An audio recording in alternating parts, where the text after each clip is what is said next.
الله يسعد لي اوقاتكم منين ما كنتوا عم تشوفوني وبأي وقت كنتوا عم تشوفوني فيه. اليوم شو رح نساوي؟ اليوم رح نساوي حلو. انا هذا الورق البقلاوة بقيان عندي من المرة الماضية اللي عملت فيها وربات، وقلت رح ساوي لكم ان شاء الله حلو هيك مرتب وبشكل جديد، وان شاء الله كتير بيعجبكم. هلا حاب يبلش. اول شي اللي مو مشترك معي بالقناة يشترك معي بالقناة ويفعل زر الجرس حتى يوصلوا كل فيديوهاتي بنزلها.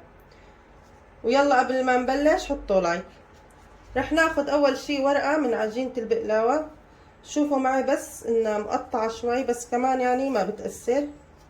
خلينا هيك، شوفوا نكرنشها نكرنشها هيك، ونحنا ماشيين للأخير. شايفين شلون؟ مثل الفراشي.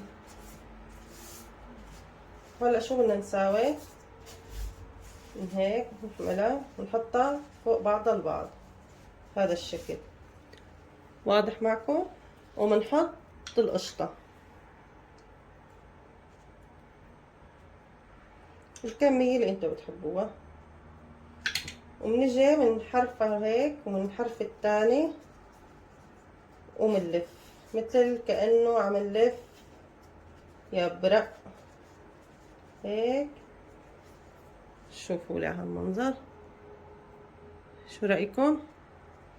ومنحطها بالصينية. انا الصينية دهنتها زبدة، عفوا سمنة حيوانية. نعمل وحدة تاني. بحب كمان اتشكر كل شي انضم لقناتي جديد، و100 اهلا وسهلا فيكم، نورتوني وشرفتوني.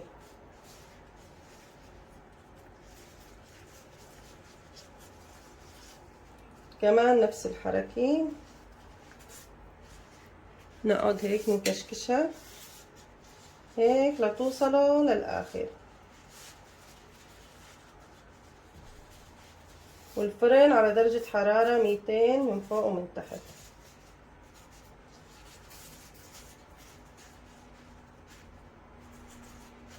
كمان بنحط قشطة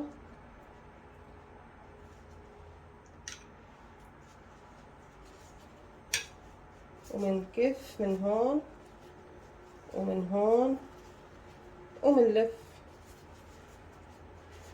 بعملكم اياها انا، شو رأيكم؟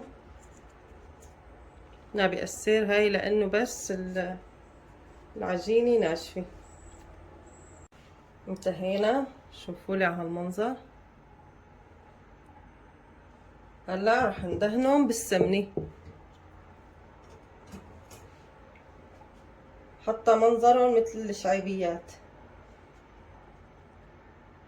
هيك. نسقيهم حبة حبة كتير منيح.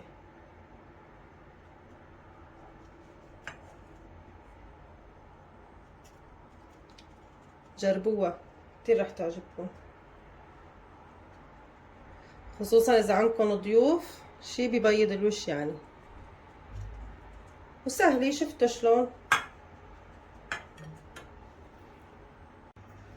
بعد ما انتهيت من دهنهم بالسمنة، هلا بدي احطهم بالفرن. خلينا نبلش بالشوربة. بما انه حطينا الحلو بالفرن، حطيت انا زيت. هلا شو راح اضيف؟ البصلة. كل يوم عم نعملكم طريقة شوربة جديدة. وراح اضيف كمان البطاطاي. ليش؟ بدي البطاطاي هيك تاخذ طعمة التحميص مظبوط.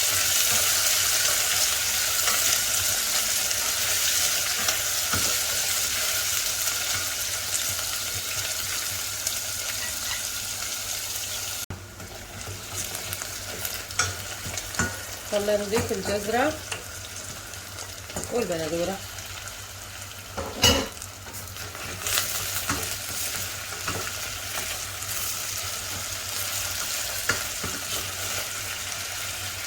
هلا انا هون غاسلة كاسة ريش عدس.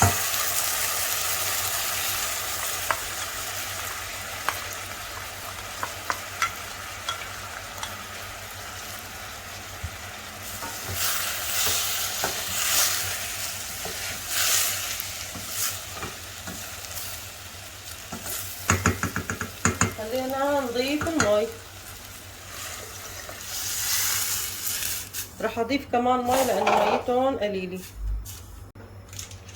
هضيف كعب ماجي ونص ليموني، حاصر النص ليموني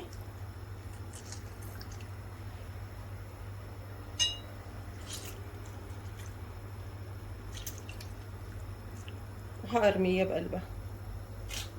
نخليهم هيك لحتى يعقدوا مزبوط مزبوط، وبنضربهم بالهاند بلندر او اذا عندكم خلاط بامكانكم تضربوا. هلا طلعتهم من الفرن، شو رايكم؟ المنظر بيحكي. هلا خلينا نسقيهم بالقطر. هلا نسقيهم بالقطر، ما رح نكتر، اللي بده بيضيف.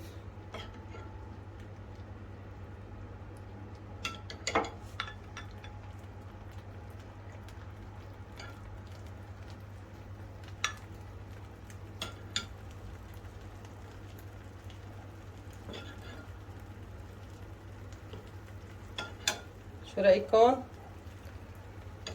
هالوصفات اللي عم ساوي لكم اياها؟ هالصينية بتستاهل اللايك ولا لا؟ اذا بتستاهل اللايك حطوا لايك. هيك شي تعليق حلو مثلكم، صدقوني كتير كتير عم انبسط لما عم شوف تعليقاتكم. هذا هاي الكمية انا بتكفي، واللي بده بعدين بيزيد كل واحد فوق قطعته. بعد ما عملناهم حطينا لهم القطر، زيناهم بالفستق الحلبي. شو رأيكم؟ وهي الشوربة. وهلا شو رح نساوي؟ تعالوا نشوف شو رح نساوي. اليوم ما رح نطبخ اكل تقيل ابدا. انا جبت هذا الششبرك التركي اللي بيقولوا له مالتو. هلا شوفوا شو رح نساوي. انا مساويته قبل هالمره على القناه. رح نحط ملح مثل كانه عم نسلق معكرونه. هذا من اللي بنحط بالماركيتات بالبرادات. هلا في منه حاطينه على الرف مثل المعكرونه، لا هذا غير. هفتحه وفرجيكم اياه. شوفوا كيف عجين، بيحطوا فيه شويه لحمه وبيسكروا. هلا رح نضيفه فوق المي، ورح نقلي بطاطا عكلين. هلا بنشوف مع بعض شلون رح نساوي. وشوفوا لي الشوربة هنيك منظرة، الله. شوفوا شوفوا شوفوا. هلا ضل نحط لها الملح، ونحط لها شوية كمون ورشة فليفلة حمرا. هيك انسلقوا معنا وصاروا جاهزين. هلا بدهم سلق من ال10 دقايق ل12 دقيقة. انا رح صفيهم، وبعد ما بصفيهم ما رح غسلهم بالمي، رح حط فوقاهم معلقتين زيت وخلطهم وخليهم بالمصفاي لقبل المغرب بنحضرهم. هلا صفيتهم. شوفوا هاي اللحمة اللي بقلبها. رح احط معلقتين زيت. ليش؟ مشان ما يلزقوا على بعضهم البعض.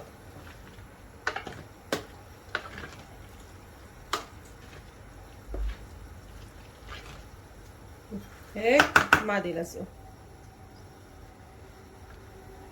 هلا الشوربة بلشت تجهز معنا. خلينا نحط ملح، ما نكتر لانه حطينا ماجي. فلفلة حمراء،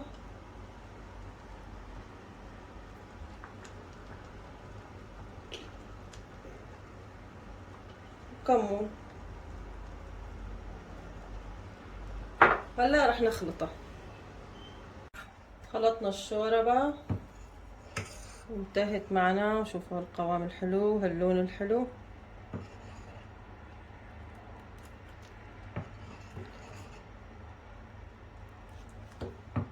هلا خلينا نعمل الصوص للششبرك.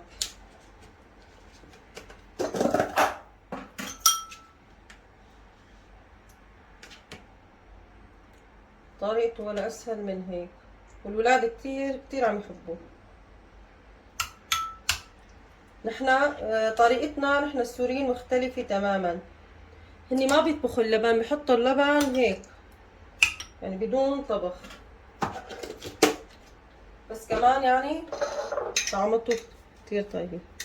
بنحطه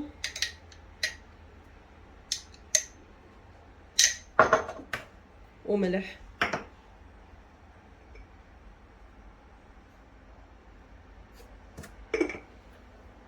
وبنخلطه. هذا هو الصوص. بس اخر شي رح نعمل على الوش معلقة فلفل احمر، فلفلة حمراء، وشوية سمنة ونطشهم على الوش.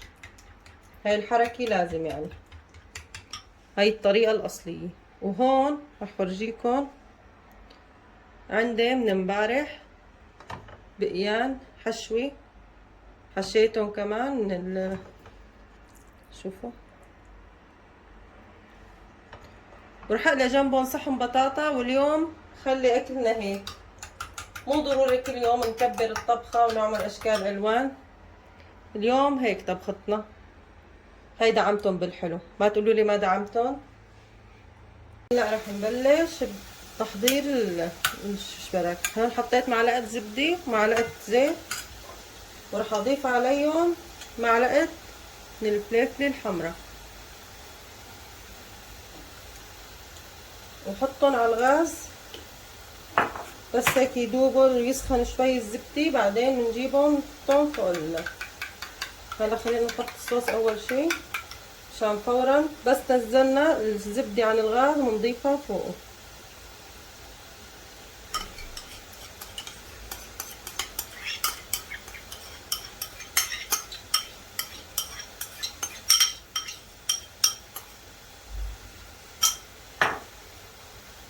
خلينا ندوب الزبدة ونرجع. بسم الله الرحمن الرحيم. هاي الطشة اذا ما كانت ما بيصير، لابد منها.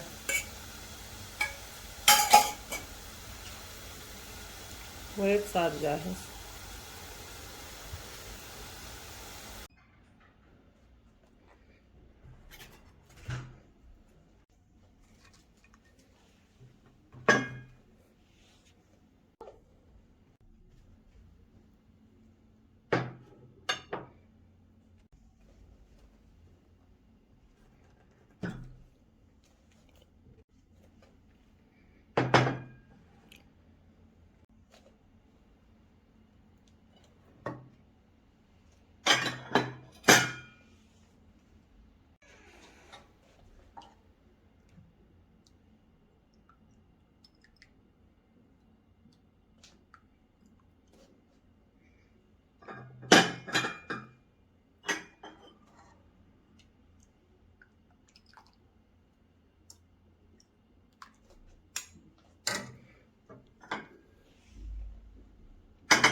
وهيك سفرتنا لليوم صارت جاهزة، وإن شاء الله بتكون عجبتكم. وإذا عجبتكم لا تنسوا دعمي للقناة باللايك والشير وتفعيل زر الجرس حتى يوصلكم كل فيديوهاتي بنزلها. ورمضان كريم علينا وعليكم، والسلام عليكم ورحمة الله وبركاته.